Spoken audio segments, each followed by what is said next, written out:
Bonjour à toutes et à tous, bienvenue dans cette édition de la mi-journée du journal de TV Vendée en ce jeudi 26 septembre. Permettre aux habitants de discuter avec des policiers autour d'un café, c'est ce qu'a décidé de mettre en place la ville des Sables-d'Olonne. Café Police, c'est le nom de ce rendez-vous mensuel qui se déplace dans chaque quartier sablais jusqu'au début de la saison estivale. Un moment d'échange qui permet d'aborder toutes sortes de problématiques et auquel notre journaliste Louise Biagé a pu assister. Des tables rondes, du café et de la brioche. C'est dans cette ambiance conviviale que les habitants du château de l'Olne ont discuté avec des agents de police. Ce café police est une expérimentation menée pour la première fois par la municipalité. Patrick est venu parler sécurité et il a trouvé des réponses à ces questions. On a sauté sur l'occasion parce qu'on est toujours à l'écoute de ces propositions, surtout un peu inhabituelles. Une police municipale qui nous interroge. On a sauté sur l'occasion et c'est parfait. C'est sympa, parfait. On a été reçus très rapidement, très courtoisement. Et puis, en plus, quand même, avec prise de notre identité pour pouvoir nous répondre. Donc, c'est pas lettre morte. J'ai l'impression que là, j'aurai un suivi grâce à la police municipale. Une ambiance détendue qui délie les langues et qui permet aux habitants d'exposer leurs problèmes et même des petits questionnements. Les thèmes abordés étaient plutôt diversifiés. Alors en premier lieu, on a eu beaucoup de remerciements pour les actions menées par la police municipale et notre présence sur le terrain. Un petit peu étonné de ce retour, mais c'est très positif pour notre service. Et après, on a eu beaucoup de doléances sur le non-respect du code de la route, notamment la vitesse, problématique d'incivilité aussi au volant et les bruits des deux roues motorisées. Le Café Police est un concept qui vient des États-Unis et qui se développe en France. Il fera le tour des quartiers de la ville chaque mois jusqu'à l'été. Le but, rapprocher les 59 agents municipaux de la ville de leurs habitants. Dès 10 heures, il y avait déjà une trentaine de personnes. En 1 heure, une centaine de personnes. Et voilà, on n'a pas d'objectif quantitatif. Mais en tout cas, la population est venue en nombre pour rencontrer. Et a priori, vous pouvez leur poser la question, mais je pense qu'ils sont satisfaits de pouvoir échanger et de pouvoir être écoutés et de pouvoir discuter entre eux aussi. On a vu pas mal de voisins qui prenaient un café en marge de la discussion avec les policiers et ça c'est plutôt très chouette. Prochain rendez-vous le 17 octobre de 10h à midi au Sables-d'Olonne. Les formations Greta CFA fêtaient ce mardi leur 50e anniversaire un peu partout en France. À cette occasion, les établissements vendéens se sont réunis à la Longère de Beaupuy à Mouilleron-le-Captif en présence d'élus, du préfet de la Vendée mais aussi de l'animateur Julien Lepers. Chacun a pu présenter ses formations et le savoir-faire acquis au fil du temps. L'idée, c'est d'organiser une soirée où on met en valeur en fait le savoir-faire des établissements.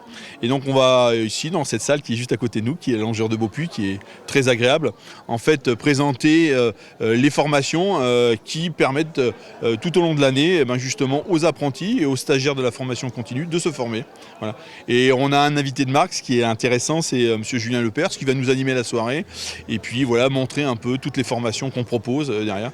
C'est vraiment un événement pour fêter ses 50 ans, pour montrer qu'on a un vrai savoir-faire dans le service public qui date, qui a 50 ans, donc on a des bases solides. Pour la deuxième année consécutive, le pays de Chantonnay organise les Journées pour le climat. Elles débuteront ce vendredi et se poursuivront jusqu'au 6 octobre sous le thème Défi mondial, solutions locales. Des conférences, ateliers, visites, actions citoyennes ou encore des balades comptées sont proposées en mettant l'accent plus particulièrement sur la question de la ressource en eau. Au total, 26 activités seront organisées sur l'ensemble du territoire. Vous pouvez retrouver l'interview de la présidente du pays de Chantonnay sur notre site internet. Dans environ 6 mois, l'électricité produite par le parc éolien Yeux-Noirmoutier pourra être accueillie puis distribuée dans les terres grâce au nouveau poste électrique en cours d'installation à Soulan. Le site entre dans la dernière phase de travaux et il pourra récupérer les 50 MW d'énergie produits par les éoliennes en mer. On retrouve sur place Kim Bastard. Je me trouve actuellement au niveau du poste du Guéoroux à Soulan. Alors c'est ici que l'électricité produite sur le prochain parc en mer Yeux-Noirmoutier va être accueillie puis redistribuée sur le réseau. Et donc je suis aux côtés de monsieur Stéphane Lehanier qui est chef du projet pour RTE, le réseau de transport électrique. Et justement, est-ce que vous pouvez m'expliquer où est-ce que nous sommes par rapport au parc éolien ?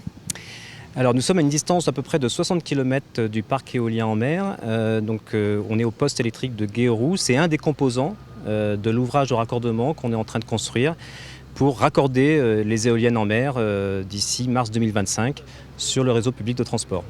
Et comment est-ce que ces deux points ce point d'arrivée de production d'électricité, ce point de sortie sont reliés finalement? Alors les 2 points sont reliés par 2 liaisons électriques 225 000 volts, donc une première partie qui est maritime, puisque le poste est en mer, enfin le parc est en mer, pardon, donc une liaison sous-marine de 27 km à peu près, et juste après cette liaison marine, on raccorde un câble souterrain, donc sur une distance de 29 km, qui est la distance entre la barre de Mont, lieu de l'atterrage, et puis le poste où nous sommes. Et quand est-ce que ces travaux ont commencé? Quand est-ce qu'ils vont se terminer? Alors les travaux d'RTE ont démarré en juin 2022, donc ça fait plus de 2 ans qu'on est en train de construire cet ouvrage de raccordement. Et notre objectif, c'est de mettre en service la première liaison de raccordement d'ici mars 2025. Et combien d'entreprises ont travaillé sur ce poste? Est-ce que ce sont des entreprises locales? Alors une partie a été réalisée effectivement par des entreprises locales. Plus de 60 entreprises vendéennes ont travaillé sur ce projet, sur l'ensemble des composants de l'ouvrage de raccordement. Donc notamment sur ce site au poste électrique de Guéroux, on a une fierté, c'est le fait que Voisin Construction, entreprise soulandaise, donc à 400 mètres du site, a réalisé l'ensemble des travaux de génie civil et des bâtiments du poste électrique. C'est près de 40 000 heures de travail pour cette entreprise. Et plus de 60 entreprises vendéennes ont contribué à la construction de l'ouvrage de raccordement, ce qui représente à peu près 30 millions d'euros de chiffre d'affaires. Merci beaucoup. Le 11e Open de Vendée de tennis débutera ce dimanche au Vendespace avec les premiers matchs de qualification. La salle de Mouilleron-le-Captif est donc en pleine transformation pour accueillir ce tournoi du circuit Challenger. 3 terrains doivent être installés avec notamment la pose d'une résine bien particulière, l'habillage des cours et les installations des différentes signalétiques. C'est donc une semaine intense pour les organisateurs, les bénévoles et les différents prestataires. C'est une course contre la montre, comme à chaque fois que l'on fait un événement. Donc tous les gens qui font le travail et les membres des organisations ont toujours peur, avance, on ne va pas y arriver, qu'est-ce qui va se passer, etc.